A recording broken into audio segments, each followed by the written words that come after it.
The subject was registered at the facility without incident. No prior criminal record.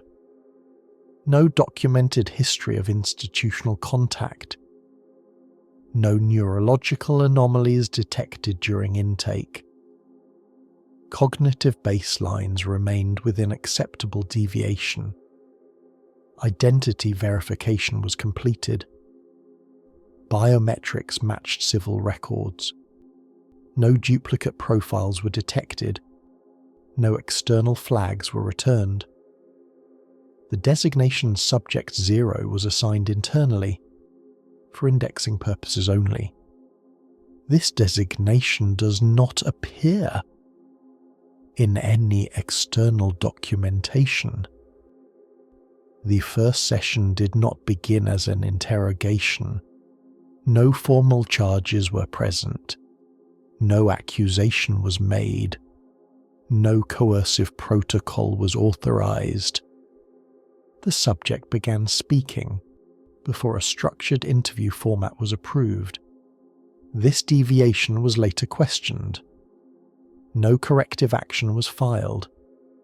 He stated without hesitation, "I remember what has not happened yet." This phrase was recorded verbatim. It was not prompted.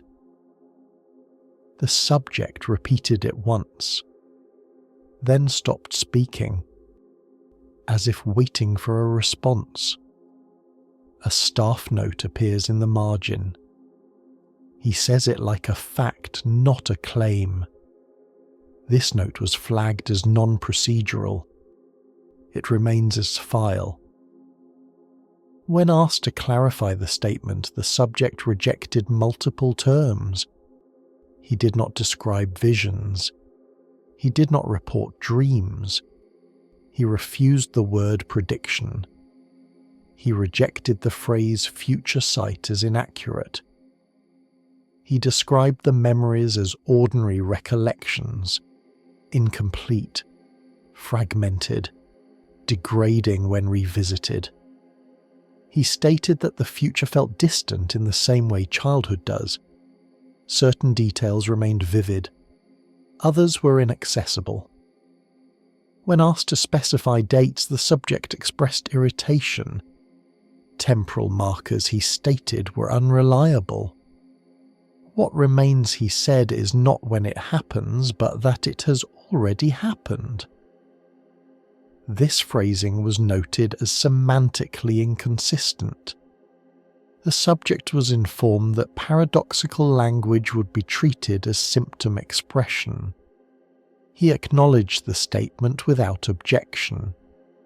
He then added unprompted, "I do not remember everything. I remember enough to know what I am not allowed to say." This sentence was entered into the record. The interviewer did not respond. The first verification incident occurred unintentionally. During routine conversation, the subject requested a pause. He stated that a power interruption would occur shortly. Facility logs confirm a localized outage occurred 90 seconds later, affecting lighting and recording systems. No causal link was established. The event was logged as coincidental. In subsequent sessions, the subject produced additional statements under non-escalated conditions. He described minor structural changes to public spaces that had not yet occurred. He referenced a pedestrian bridge later scheduled for demolition, under a justification different from the one later published. He mentioned a regulatory reform using terminology not yet present in active drafts. These statements were archived without immediate review. Cross-referencing was delayed due to procedural backlog. The delay is documented. Its cause is not recorded. When correlation was identified, the subject was reassigned to controlled access conditions. 2 internal memos were generated. Memo are authorized. Subject demonstrates high-confidence statements with partial correlation to later events. Risk category: informational contamination. Memo B later removed. Subject may represent a breach in temporal order. This line is marked redacted. No justification for redaction is included. After reassignment, the interview format changed, not for investigative benefit, for archival containment. Questions were limited to prevent contamination of future records.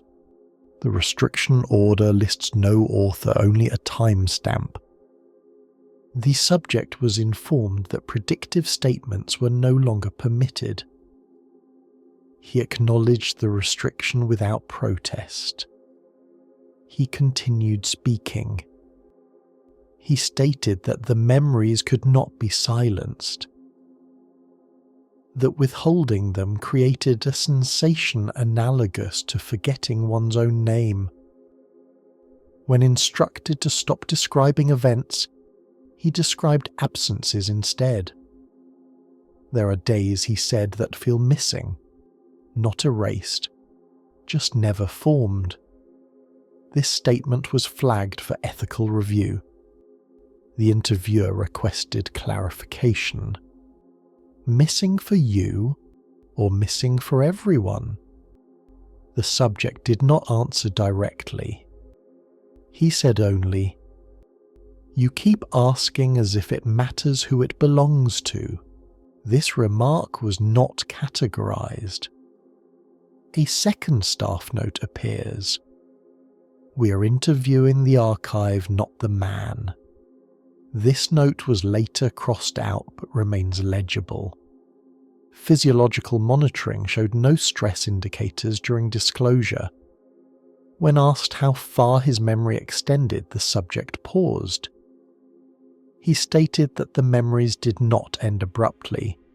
They became indistinct, less specific, less personal. "The further it goes," he said, "the less I am in it."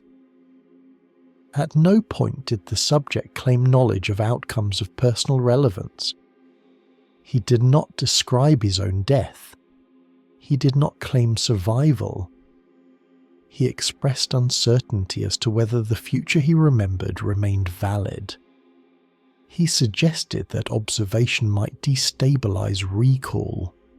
No mechanism was discussed. No interpretation was entered. An internal paragraph follows labelled Removed Conclusions Level 3. It is partially legible, then blacked out. The readable portion states, "Subject reports memory behaving as a constraint on choices, not a guide." This section prompted elevation to Level 3. During the final authorized session, the subject was informed that continued interviews presented a non-zero ethical risk. Specifically, the possibility that information could influence decisions before they naturally occurred. He was asked whether he understood the implications. He responded affirmatively. He then stated, "You have already decided what you will do." This statement was recorded. No response was provided. The session was terminated ahead of schedule. Further questioning has been suspended. Reason entered.